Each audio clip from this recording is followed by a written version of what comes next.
now you're entering a phase of relaxation in which you are becoming very much one with your breath and feeling basically heavy on the mat. So very, very much relaxed, like running a body scanner, a virtual body scanner from head to toes. You keep doing your diaphragmatic breathing now without a block, so it feels more natural. The block was an indicator, was a tool to remind us of the area. You can also, by the way, do this with a heavy book at home. You can do it with an exercise weighted disc. In this case, we use the yoga blocks. They are handy, they're available. And friends, I'm going to start a countdown. I would like everyone to take the deepest breath in, the deepest inhale ever, when I get to the number 1. Not before, not after.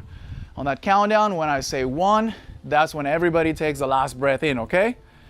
Now you're going to hold that breath for as long as you can, thinking about the concepts, the relaxation that initially kicks in because your heart rate, your biology and Mother Nature are helping you to cope with that pausing of the respiration in this case.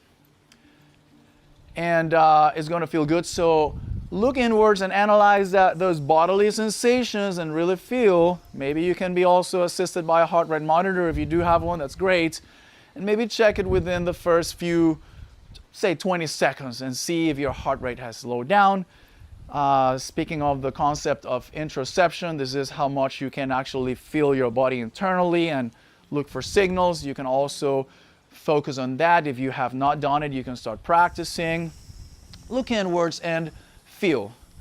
Maybe palpating your carotid artery. I mean, there could be different ways. Your jugular vein. So this is very important. When you guys start breathing again, I want you to raise your hand. In that very moment, I will point out your time. I will tell you how long was your breath hold. So please take a mental note of that time so we can keep it in the records for later comparing, okay? Again, when you can hold not anymore, you exhale and you raise your hand, and please pay attention because I'm going to tell you your time. As it is hard for me to keep track of everyone just by noticing the torso moving again. So I need to have that signal from your hand, okay, when you're breathing again. Let's do it. I'm going to count down from 10, 9, 8, 7, 6, 5, 4, 3, 2, ready? 1. Deep inhale, everybody. And good job. Off we go into the first breath hold of the day. The breath hold journey.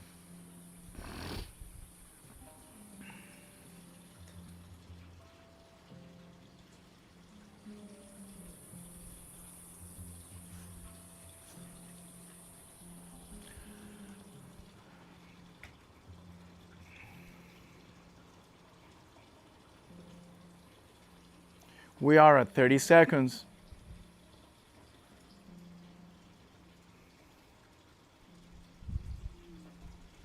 This is 38 seconds.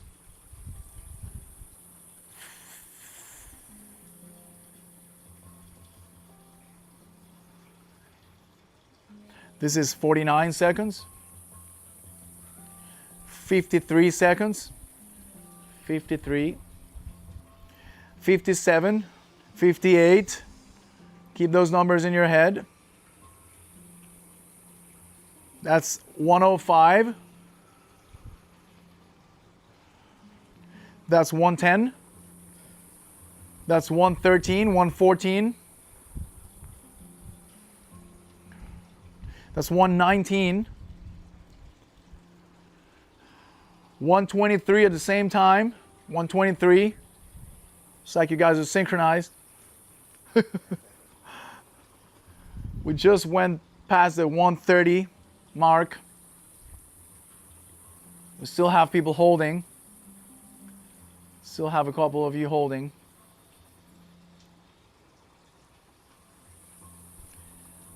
And we are at 149. 149. And I do believe that this is, yeah, you were the last one. Don't kill me if you're still holding somewhere. I see all bellies moving. Okay, great, guys.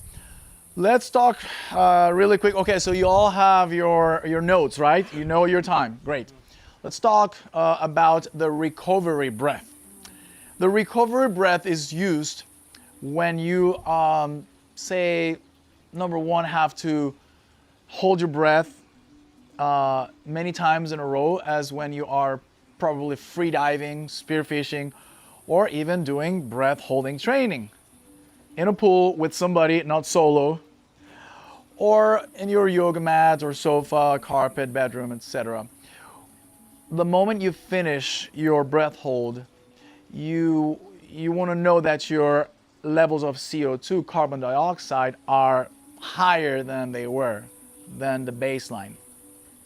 Carbon dioxide has been demonized in some instances as like a bad gas, but the truth is that without CO2 we wouldn't be able to absorb oxygen, right? And a lot of people with a high breathing rate has a predisposition to lose more carbon dioxide than what they need. And carbon dioxide, again, is totally vital for oxygen absorption. Anyhow, when we hold our breaths and we push the limits, that level goes actually above baseline. And the accumulation of it, when it goes, repeated breath holds, if we don't take the time to purge, to offload the extra CO2 that had built up, we could walk into what's called hypercapnia. Hypercapnia is high levels of CO2, a bit too much of CO2 in the blood. Okay, it affects pH. It can even lead to being nauseous, etc. That's in severe cases. But just to stay on the safe side, on the next breath hold, as soon as you guys start breathing again, don't wait. Just go straight into recovery breaths.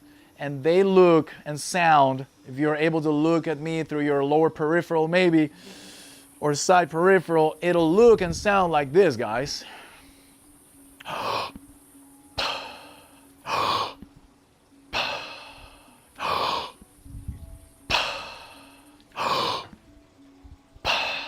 Do you notice the 3 stages?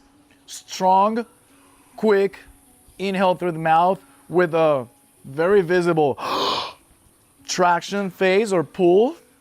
A second phase of hold, basically dropping or relaxing the shoulders, kind of like squeezing things a bit for a second.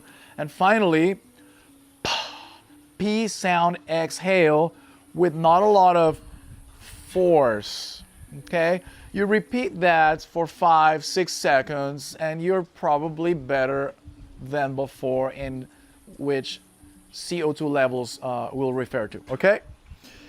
That way, again, you purge, you offload extra CO2 that you probably don't need.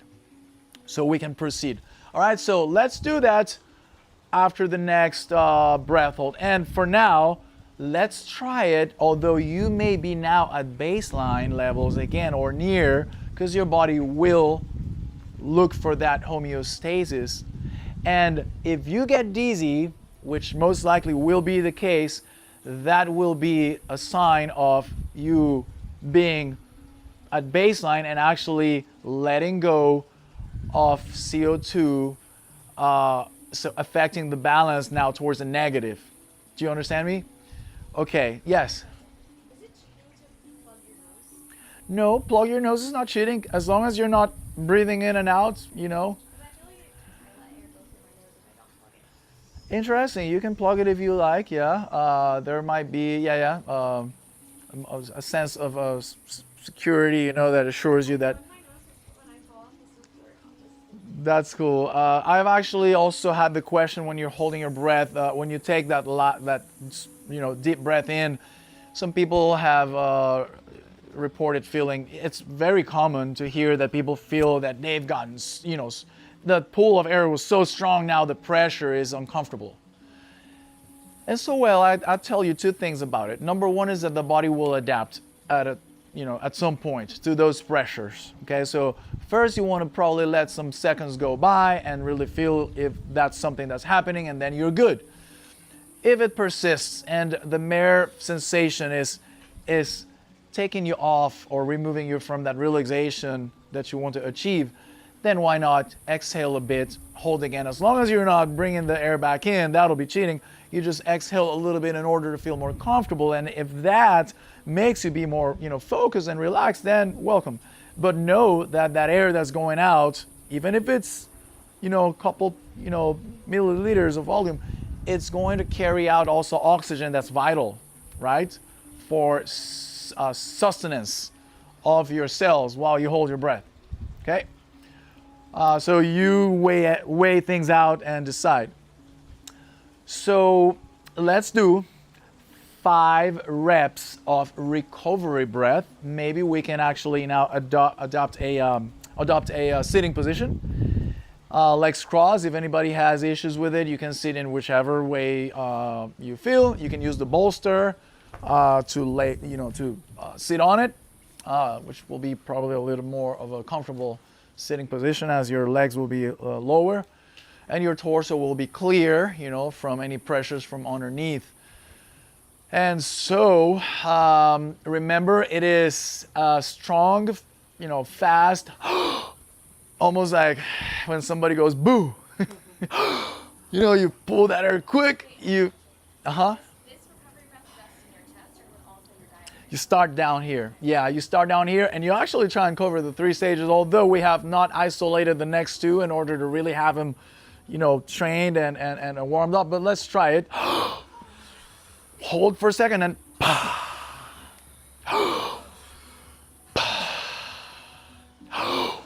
drop shoulders after inhale. Peace out and exhale. 2 more reps. 1 more. That's it. Sit still, assess, look inwards, assess bodily sensations, maybe a little bit lightheaded. Woo! Whomever is not lightheaded probably means that your levels of CO2 were a bit high and you got them to baseline. Whomever is dizzy and lightheaded is because you were probably at baseline and then the levels of CO2 went below. When the CO2 levels go below baseline, there's an issue there with oxygen absorption. The oxygen is not absorbed at the same rate as it should. So there's a mild hypoxia or low level of oxygen going into the tissue.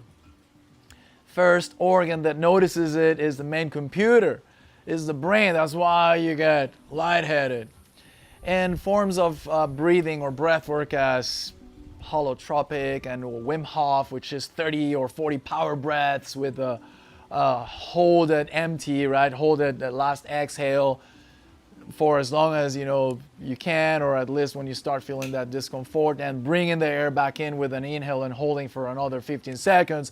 That's 1 round. You will achieve deep levels of hypoxia because of high levels of CO2 or hypercapnia.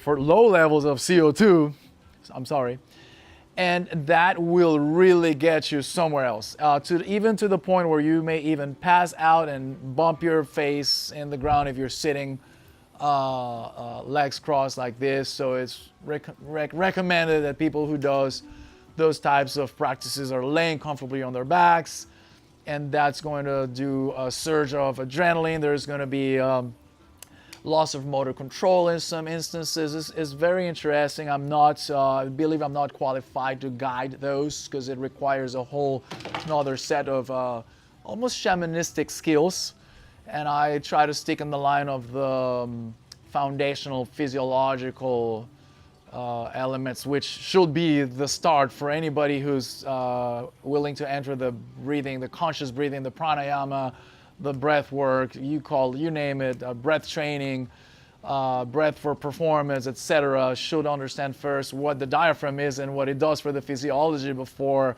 thinking of, healing internal traumas through hyperventilating. I believe both are valid, but there's an order for things. Pretty sure breath work gurus will probably agree with this thought. So we're starting from the beginning, okay? We're starting from scratch, from the foundation. Friends, we're going to explore the next phase, the intercostal. It is super important as well that those muscles are well trained as any other muscle in the body, as you will train your quads, your biceps, your back, your hammies, you name them. The intercostals, as much as the diaphragm, are muscles that we should be training. Again, going back to the premise or thought of that your lung capacity is vital for a long, healthy life. So the stronger those muscles are around your lungs, the better health you'll have. Let's talk about really quick the fact that the lungs are not muscles. Did you know that? They're organs. They serve as containers. But if it was only the lungs, and if we were to remove all the structures and nerves and muscles and fascia and around them, we could not bring the air in and out. We will not be able to survive. It is thanks to those muscles that we're able to exercise the flow of air, the ventilation. So it is very important to become aware of that. We have 12 ribs on each side, right? And there's muscles in between the ribs. There is a layer of inspiratory, that means the muscles that will help you to expand your rib cage, so as a mechanical action, you're sucking air in. Okay, we're moving up a little more now.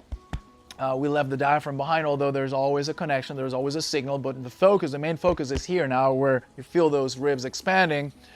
And there is a layer of expiratory. Those are the ones who will help you to squeeze those ribs back in. So this is your lateral breathing. In my opinion, the inspiratory are probably more important because you want to be able first to expand, right? In order to be able to contract or push or squeeze. And again, if we're talking about lung volume, and your lung volume being even augmented or improved throughout the months or years, inspiratory pressures are the key. Okay, so we're gonna do it solo for 3 reps. We're gonna place our hands right here on our ribs, and so just feel where the bones are. And guys, we're deactivating the belly. The belly doesn't move anymore. It doesn't do the action that we were doing before. And the chest also stays calm and relaxed. We are bringing a stronger, even stronger pull of air through the mouth with O-shaped lips this time. Same breathing pattern, but let's try and emphasize more because the area in which we're working is a little harder because of a bone density. Let's do it at the count of 3, 2, 1. Hold the breath for 3 seconds, shoulders down, press out on your ribs as if you're trying to push the air through the ribs out, and now exhale. Can you notice how the ribs come back in? On the next exhale, inhale now, go hard. And especially after you hold, you can really feel that expansion. Do you? One more. Bare hands, open hands.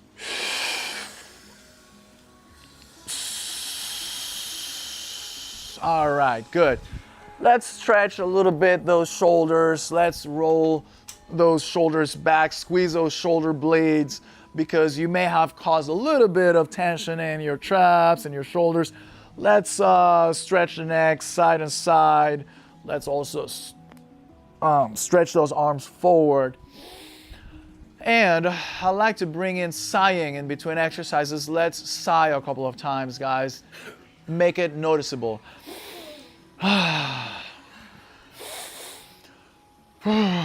Good. After practices like this that will probably cause a little tension, then you relax a bit. Okay. All right. For those of you who think you probably didn't really feel all that, moving or expansion, There's more room to grow, okay? There's more work to do. Now let's pick a team member or a buddy and sit behind that person. If we need one more, I'm here, but for now, let's see if we can all match pairs. So family members, siblings, couples, friends, and whomever is left solo, I can work with. But first, let's allocate. Let's allocate. There you go. Okay, bro, I'm going to work with you if you don't mind. I'm going to use my pal here as a model, okay? So the point right here is that instead of his own hands pressing, my hands are pressing onto his ribs. Firmly, as firm as you can, okay? Guys, it is almost like you want to emulate a corset or an exercise band wrapped around your ribs, pressing in. This is the only way, basically, that those muscles can become stronger is applying pressure. So pressure, and then you expand. You breathe those hands out, away. So in the case of somebody that's very strong, if you're pressing onto that person's ribs, you may even want to bear hug. You may want to bear hug your boy, because it's the tough no. You don't bear hug her, she bear hugs you. With your own hands is enough. Okay, so guys, now the point is the person breathing focuses 100% on the breath, okay? There's no need to split the attention between pressing, palpating, and breathing. Now the whole intention is placed on what? On this. Did you hear the sound of that? Can you get to that level of intensity on sound? That's an indicator that the breath has, power. There you go. You really want to get that air strong inside, okay? And the person pressing now doesn't have to split the attention into breathing and pressing, only focuses on pressing and palpating, thus feeling how physiology works, how those ribs, which are mainly bone but also cartilage, through the cartilage part allows the ribs to be mobile, to move, and now with those intercostal muscles being engaged and put to work, now we're expanding the rib cage, okay? So it feels amazing. It feels like, wow, that's crazy. I didn't know my ribs will move that much. Let's do it. 3, 2, 1. Press firmly. Relax your shoulders after inhale. Press onto the hands even more. There you go. Exhale. You can even feel the lats, right? The latimus dorsi. Yeah, let's do it. 3 rounds. And you're probably going to feel your arms getting, like a little burning sensation. But let's keep on pressing. Let's keep on pressing. 3 rounds or cycles, and let's switch, okay? Good job. Relax shoulders and press out onto those ribs on that hold and exhale. Good job. 3, good job, bro. 3 cycles and switch, okay? You can choose. You can choose to sit. You can choose to kneel. You can choose to there you go. 3, ready? 2, that's good pressing. 1. Press firmly, as if you're trying to break ribs.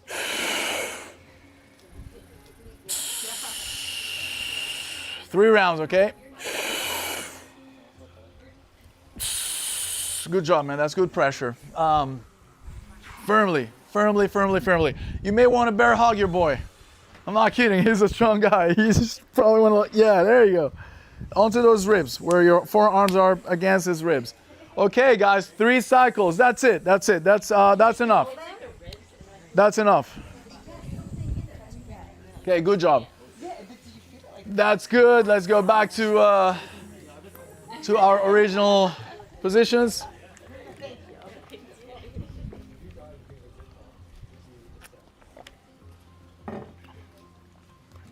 Okay, awesome. Good job, guys. Okay, I want to hear from you. Did you feel any? Did you notice anything like moving in those ribs? Were you sort of surprised even on how much those ribs will expand as you pay attention to it? Any thoughts? Any? It's harder with boobs. Yeah. Yeah, I feel you. It's harder with boobs. Yeah, I understand. Rib cage was like one of those like paper lanterns that you blow into and they got like bones on it. They expand, You and could then feel when that. you That's exhale, great. it, like, squished down to, like, Awesome. and So she must have a good inspiratory strength based on that feedback, and that's great. That's great. Guys, remember those muscles as we age, they inevitably, as almost anything, we're designed to fulfill a mission in this earth, which is procreate, and after that, it's like our biology kind of goes, okay, we gotta keep, yeah, that's nature. That's how it works. And so in order to preserve ourselves longer, these little things that don't seem to be so sexy as weightlifting and all that strength, which is great too, but this is more like a bit more of a lower key work, which it has a great importance as well. Because again, is your breathing is the most vital thing that you have, is the air. How do you utilize the air and the oxygen and the CO2 and all that? Anyhow, I mean, you can notice the difference when you're training and when you're walking, and you can notice the difference after you engage in practices like this for a couple of months. And it doesn't have to be any crazy routine, maybe 5 minutes a day, 3 days a week. As long as you're paying a little more attention, you can place two athletes. Say you made a copy of an athlete, of a high performance athlete, or whichever athlete, whichever level, but same exact, you just replicate like a clone, okay?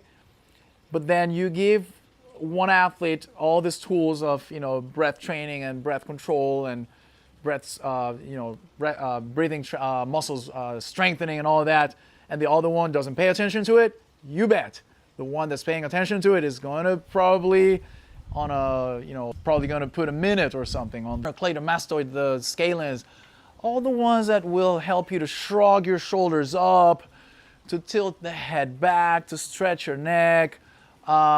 Which, by the way, that's funny because we're doing it in a conscious way now, and that, it looks relaxing and it looks aware. But when we are breathing with the chest, we are sending 20 to 23 or more thousand times a day inhales and exhales, cycles, using this upper accessory muscles, maybe at a level that is highly unperceivable, like hard to really tell to the eye, to the bare eye, but you are engaging them a little bit, but lots of times you end up with back strain, upper back tension, and neck tension. It is an epidemic nowadays, right? Lower back and neck and shoulders. It is very normal that people feel tightness. Well, I've heard more than once in the breath training world that you can probably accredit that to the amounts of times that you're engaging these muscles. It ends up putting a toll on you. Let's do it now. Let's bring it to the conscious side of things, right? Let's just, with intention, work on the accessory muscles. Drop them. Roll your shoulders back as you hold. Puff up your chest. Maybe gentle tap in the center. And exhales. That's going to be your conscious accessory muscle breathing. Let's do it again. Squeeze in the last bit of air, shrugging your shoulders, tilting your head, and finally hold, drop shoulders, roll your shoulders back, puff up your chest, and exhale. There you go. Good job, guys. Good job. I can hear it. Gentle chest taps. Remember, at the end of the inhale, hold, roll your shoulders back, drop them, puff up your chest, and so you can really feel that pressure here. This may also get you a little bit lightheaded, not as much as a recovery breath. So let's do it one more time.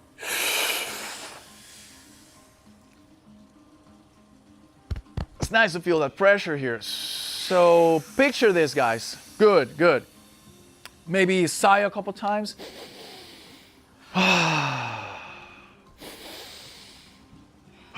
Okay, picture this. You just pulled the top of the lungs further up, higher, and maximized that volume upwards, as you did also downwards with your diaphragm, as you did sideways and back with your intercostals. You just maximized the intake potential by the lungs by shrugging those shoulders up, tilting that head back, pulling the last two ribs, which connects with the top of the lungs via the pleura, or there's a layer that connects ribs with the lungs. And so you just pull them. So you basically stretch them up, just like an accordion, a wind instrument.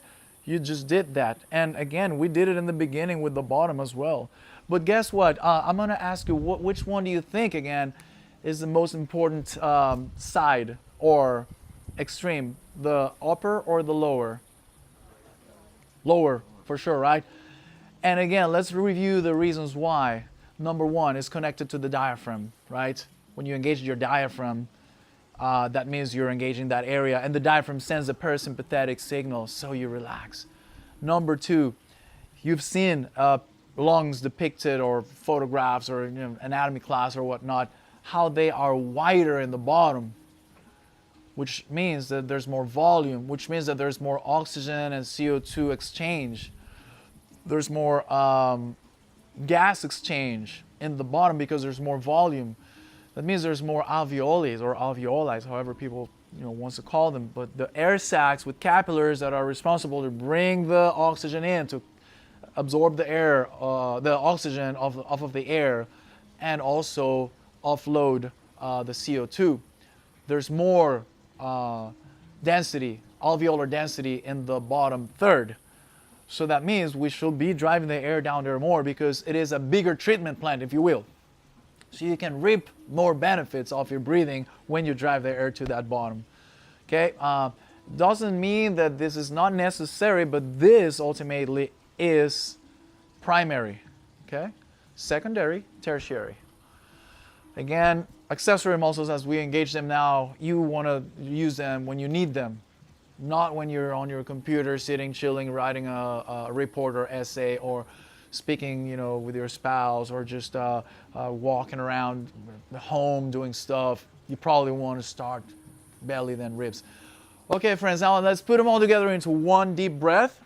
We have 20 more minutes to put them all together into one wave of a full breath or deep breath. When I was a kid, when I was little, my mom will take me to the doctor. I remember being asked to do a deep breath. Breathe deep. And stethoscope, against my chest and whatnot. And then I'll go, all up here, right? Now after all this that I've done research and study, I know that the deep breath that I should have given the doctor was belly, ribs, and chest, no chest only, okay? Or nasal, which is where we want to end up today.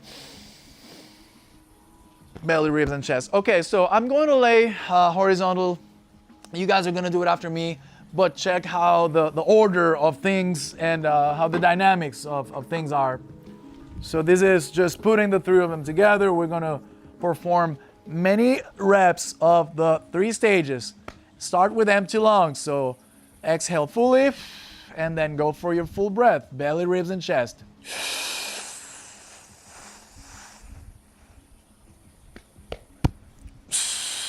Is it noticeable, the order? So that's the order in which we always want to go. One more.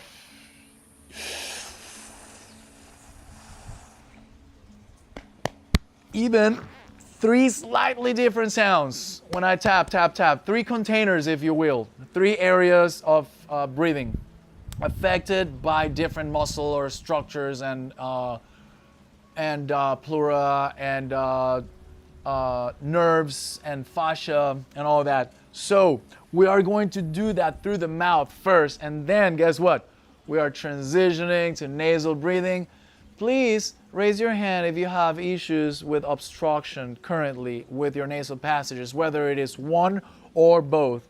Only one? Yep. Okay.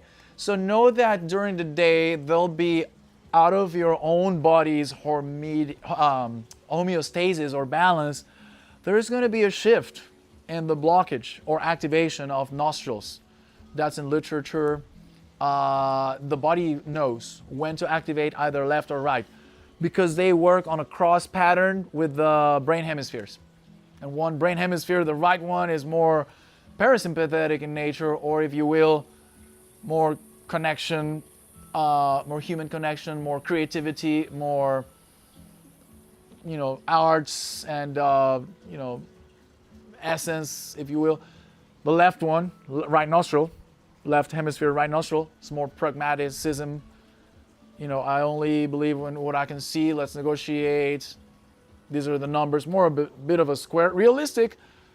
So it depends on which nostril is blocked. There might be an activation of the opposite brain hemisphere, which the body does. Now the rest will be deviated septums, which is normal. It's common, not normal, but common. It will be inflammation of any sort by allergy, maybe an allergen. It's inflaming the turbinates and the nasal passages and whatnot. But if you are at least able to breathe through one, that's great. You can always try to pinch the opposite of the one that is obstructed. Block and pinch and move around. Up, left, right, down. As you try to inhale through that nostril and notice if there is any opening and maybe work through it, okay? If not, use one nostril, that's fine. But we want to transition now from mouth inhale, exhale to nasal inhale, exhale. So the goal is to end up using the 3 stages in the right order, taking long enough through the main airway, or the physiologically speaking more functional airway, which is the nasal passages, okay? We will discuss nasal versus mouth breathing in a little while. How about we do that right now? Let's do it as a dynamic conversation. Please mention benefits for nasal breathing, which I know you probably have a couple. I know there's people who are studying their thing, and out of intuition, what does a nose do when it comes to breathing? Filters the air. That's right. We can start with talking about filtering. So besides perceiving odors and odor particles from the atmosphere, which will eventually also save us from eating something that's that's not that has gone bad or whatnot. Filtering, that's great, Danielle, and that is basically thanks to the nasal hair first, which is the first line of defense. All of it's protecting the lungs from pathogens, right? First line of defense, nasal hair. Bigger airborne particles gets trapped there. Dust, bacteria, ends up being the snot or the buggers. Yeah. Whatever makes it through, smaller particles, gets trapped in the mucosa layer. Mucosa is humid and sticky. And it works in synergy with the cilia. That's the name of it. Cilia is a carpet-like hair-like carpet-like structure that sweeps to the back of the throat, whatever made it through the first line of defense, which, by the way, is called vibraceae. Vibraceae is the hair. People usually call the nasal hair cilia. It's called vibraceae. Then deeper inside the nasal passages, you got the cilia, along with the mucosa. Cilia sweeps, mucosa traps. So sweeps where? To the back of the throat, where even by doing this, pull of mucus back to the throat, you even help that process to be, speed up that process in which you finally swallow those particles, and the stomach acid will neutralize those pathogens. That's how filtering, thank you, works, Danielle and group. There's more. There's 2 or 3 more benefits from nasal breathing that the mouth won't give you because it's not built for it. Anything else? Huh? The volume is actually, the volume has, the mouth can actually circulate more volume, but that's amazing. I see why our friend back there is, that's a Tenosaurus similes. That's not an iguana. Just spiny-tailed lizard. Spiny-tailed lizard. It's like a dinosaur. In fact, the scientific name sounds Jurassic. It's the Tenosaurus similes. Tenosaurus similes. And that's a male.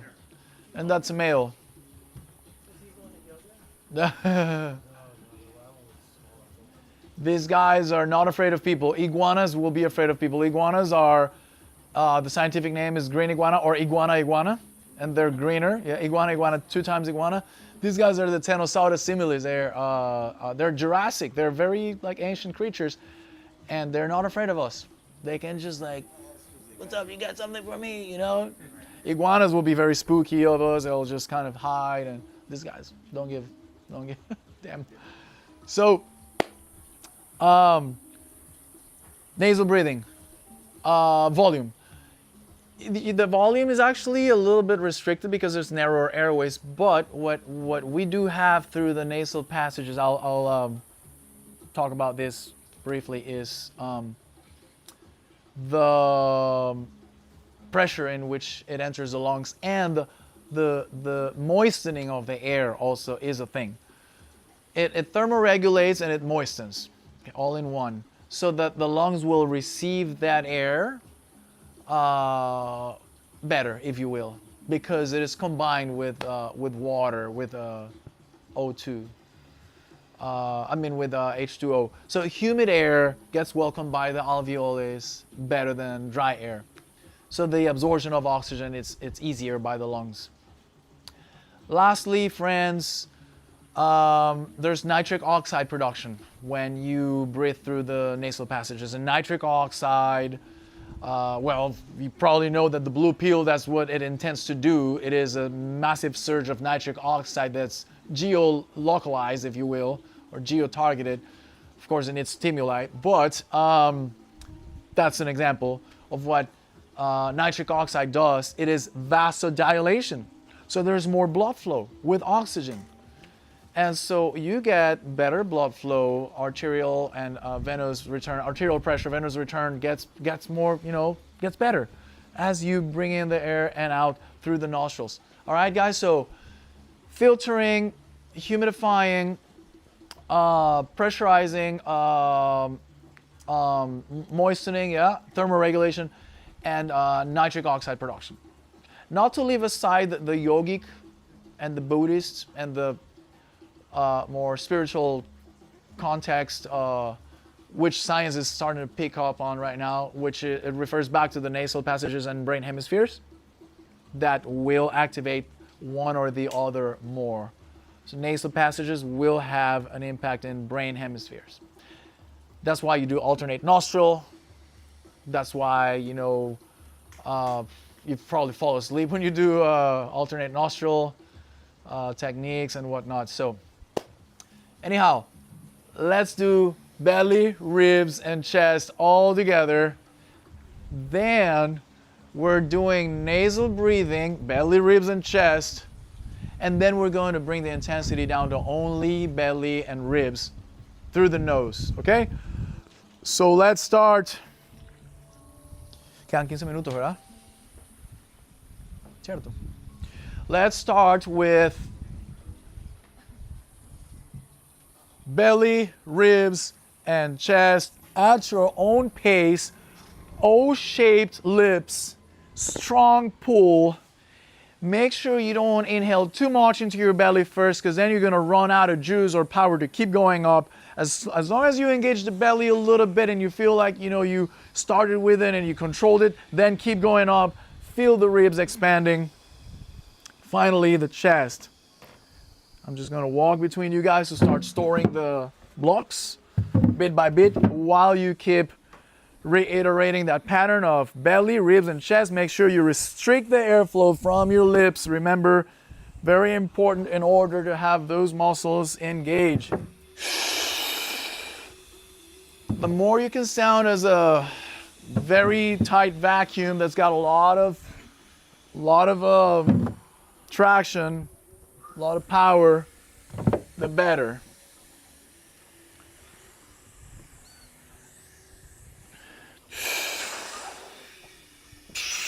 Your exhale can be slightly faster than it was before, okay? And if you wonder in which order the exhale must be carried out, you can just go for now all even. Although you can also work on the control of each phase on the way out, on each segment.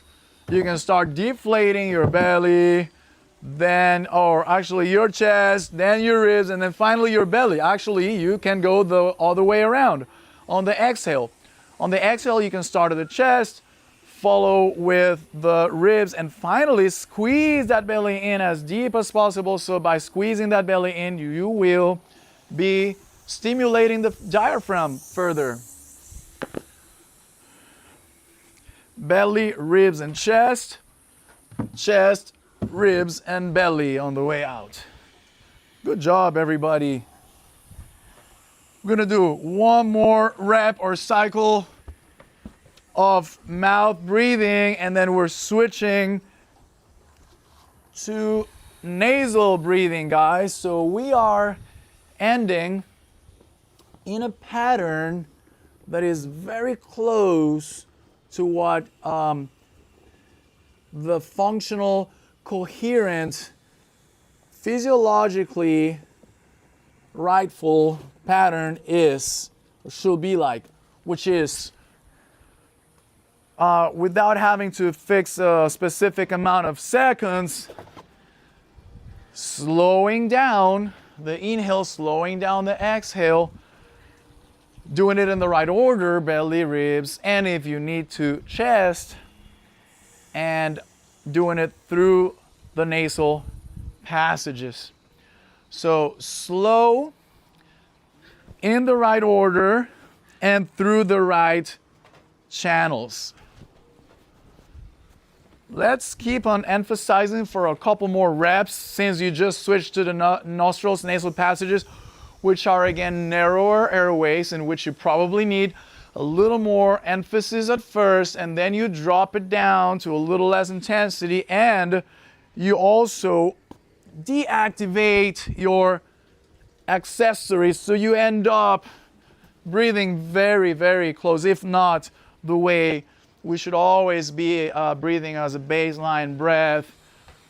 Belly and ribs, 4 to 5 seconds in, 4 to 5 seconds out, nasally. That'll be the goal now. Now that we have, sorry, I'm just going to move this a little bit, thanks. Now that we have worked diligently, we have worked with a lot of intention and intensity throughout the 3 stages to acknowledge, feel, and control in a good way, manipulate them in a good way. We are ending up with what we probably need for baseline daily breathing. Belly and ribs, slowly in, slowly out, nasally, all right? The moment the demand of air and oxygen, of course, increases in your body, then you start engaging your accessory muscles, then you start speeding up the breath rate, increasing the breathing rate, and also eventually at higher intensity physical exertion, you may want to open your mouth and use it as another airway. But as much as possible, we should remind ourselves to do it through the nasal passages, start at the belly, follow with the ribs, and take our time. That's conscious breathing, my friends. This is breath awareness. And I want to acknowledge everybody's commitment for today's practice. You have done a great job. We are getting ready for our second breath hold. For this breath hold, my friends, we are at the end of the countdown, breathing through our mouth with a strong, very strong pull of air. That's going to be our full lung capacity. Again, belly, ribs, and chest. Okay, squeezing in as much air as possible, and then just resting, going into relaxation mode, leaving a little gap of time to analyze bodily sensations and see if we can cope with those pressures of that initial big deep breath, and hopefully we can just get in cruising altitude and hold our breaths for longer than the first time. Please review that first time, look for that mental note you took. And guys, I'm going to give you a couple of tools for your breath hold. One is called the body scanner. As soon as you bring in that last breath of air, lock into relaxation mode by running a virtual scanner that goes from head to toes and back up.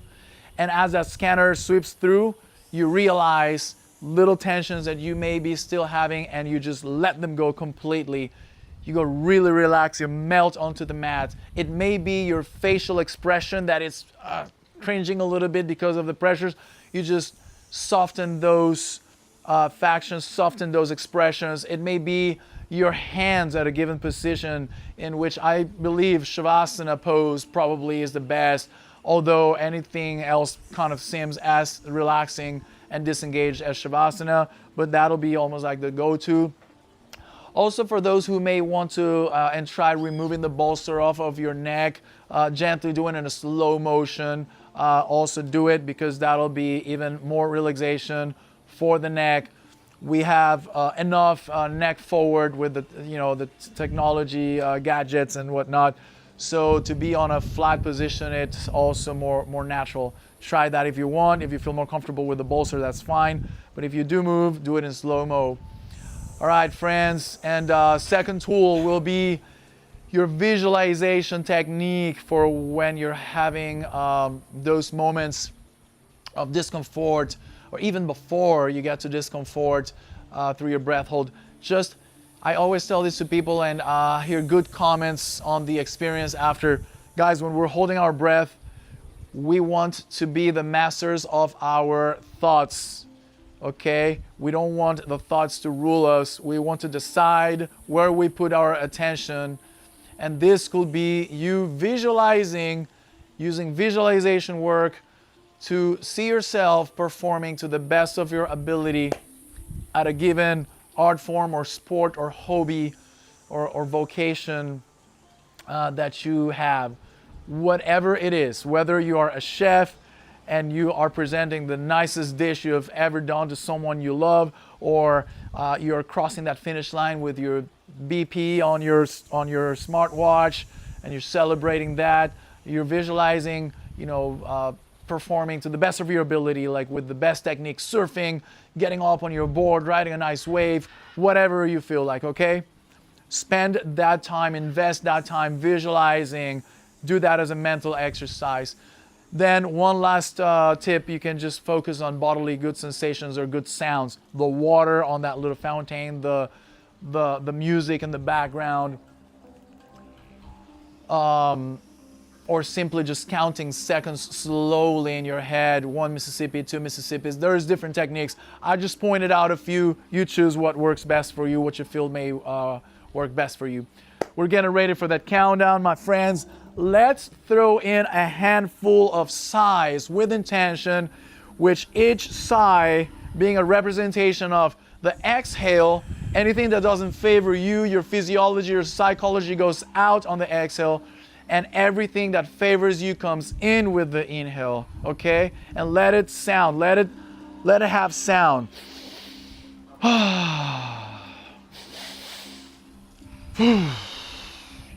Handful of sighs, let's keep going. This is controlled sighing, feeling relaxed and light about every sigh. Couple more sighs, and we're gonna be counting down from 11, 10, 9, 8, 7, 6, 5, 4, 3, 2, you guys ready? 1, deepest breath of your life. Off we go. Good job, everybody. Let's lock into full relaxing mode. Easy on your thoughts. Finding joy in the practice. Smiling at it. Because you're doing great things this week and for life. 30 seconds in. Time is flying, guys. Good job.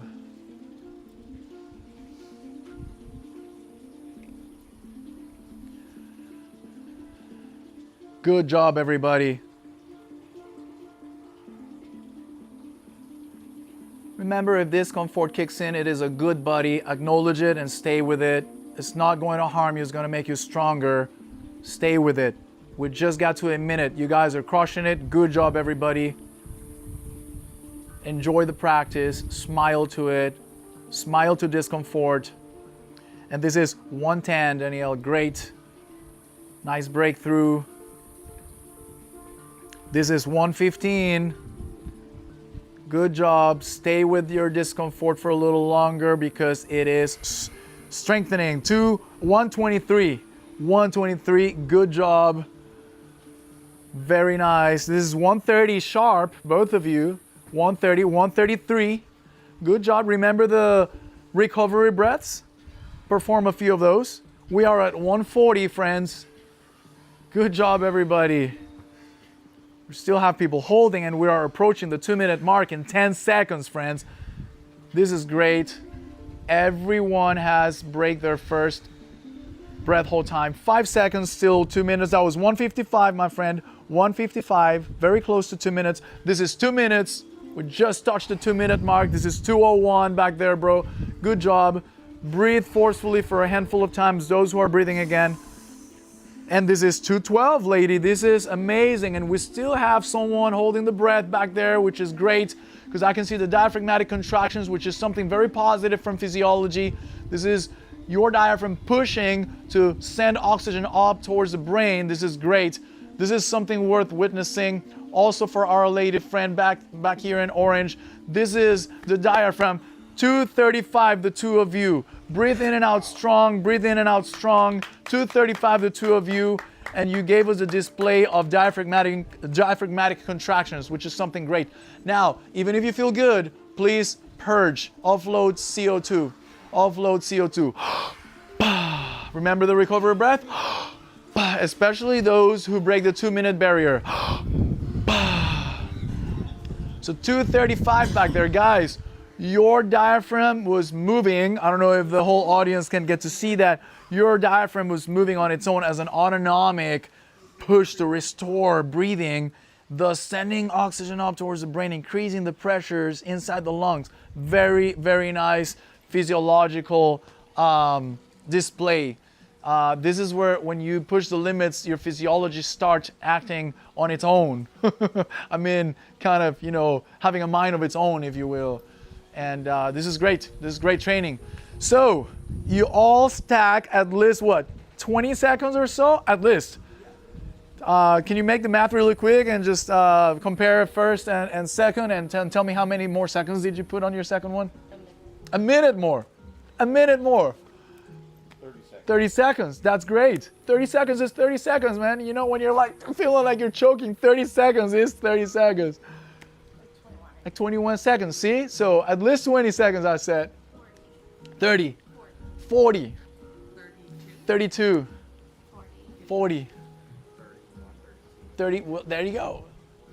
That was a good one. And your first one was already a really good baseline. It was between 40 and 45. There you go. There you go. Yeah. that was over a minute, yeah. 40 seconds. 34. Yeah, see, so the minimum was 20 seconds. And 20 seconds, you'll have to look at 20 seconds when you're already feeling uncomfortable inside. It takes will. It takes will, it takes courage. Only who feels it knows it. I've felt it many times. I know what it is to be on a cold plunge. I know what it is to be holding your breath and your brain is telling you, please breathe, I feel like I'm dying. But you're not dying. In fact, you're becoming more alive. And but the fact that you are taming those thoughts of, how can I say, the thoughts of desperation, it strengthens something in you. Besides the fact that psychologically, right?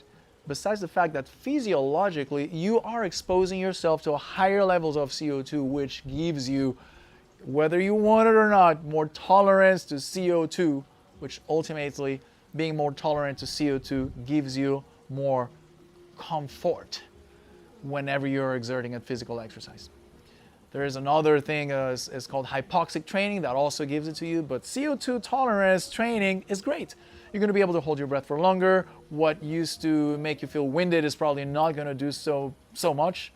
And so the more you do this kind of exercises, the better. All right. Finish line has been crossed for the duration or the length of the workshop. Let's recap. If you want to include some of these exercises in a daily practice, just do 1 minute of diaphragmatic. Remember, the mouth is only for the training purpose. We've already discussed nasal breathing benefits. Let's discuss mouth breathing really quick. Training, just like we did. Why? Because we have more suctioning power. We have more traction when it comes to move and shake those sometimes lazy muscles, which I've had to like wake up my diaphragm more than many times because I also lose it. It's easy to lose it. It's very easy. The world just always pushes us towards losing connection. And then we have to reclaim that. And in many shapes and forms. This is only one of them, but this is a very important one form of it. 1 minute, okay? 1 minute on your own, or if you have somebody, that's great. Hey baby, push on my ribs. Or a buddy of yours, or if you have an exercise band, you can use it, okay? 1 minute of chest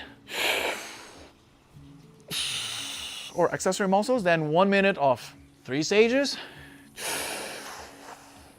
That's what, 4 minutes, right? Then you lay and you do 1 minute preparation. Your preparation is basically your diaphragmatic, maybe a little bit of ribs, but very slow. Slow, long exhales will also, be the key for a very good down regulation. And then a minute of preparing is due. Take that last strong breath in. Stopwatch started. Lay. And whenever you can't do it anymore, stop it and recover. That's it, guys. This won't take you more than 7 minutes. If you want to throw on top of that a few long expansion and long flexibility exercises and also the muscles around them, you do asanas or yoga poses that have a bending, twisting, or arching element to them. Bending or, arching, bending, twisting, right here, twisting, arching. It could be your famous cobra. It could be your cow cat, right? It could be your forward fold. It could be anything like like torso twist. Be very gentle, but do it. This is what's most important. Do it on a full breath.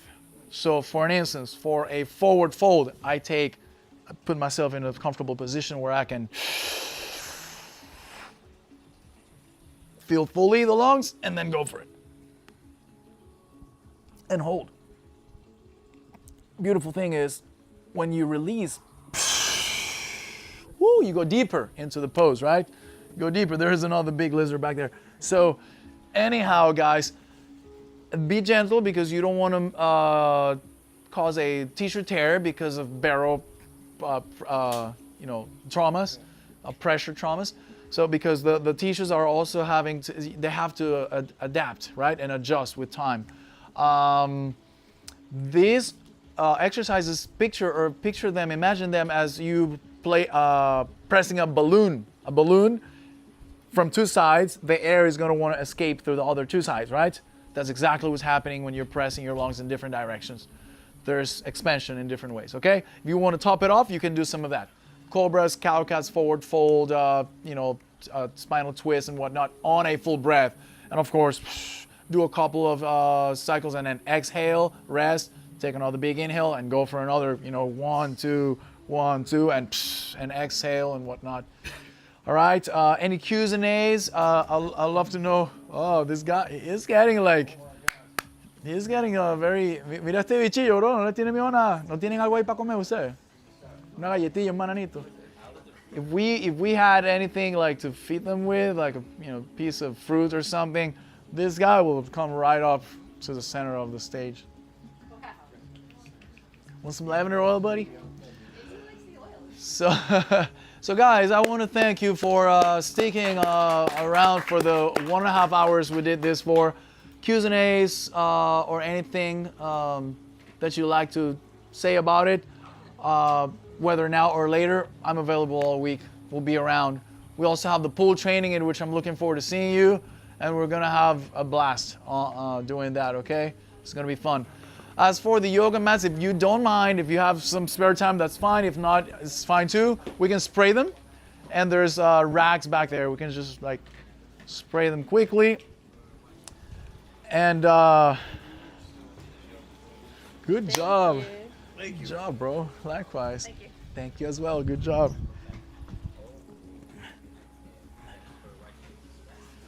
Verga, me pusieron bajo presión hoy, weón. Empecé, no joden. ¿Ya estamos fuera del aire? Aquí a la cámara. No, sí, que me llegaron tarde varios y me pusieron a correr. Ya yo pensaba que eran todos los que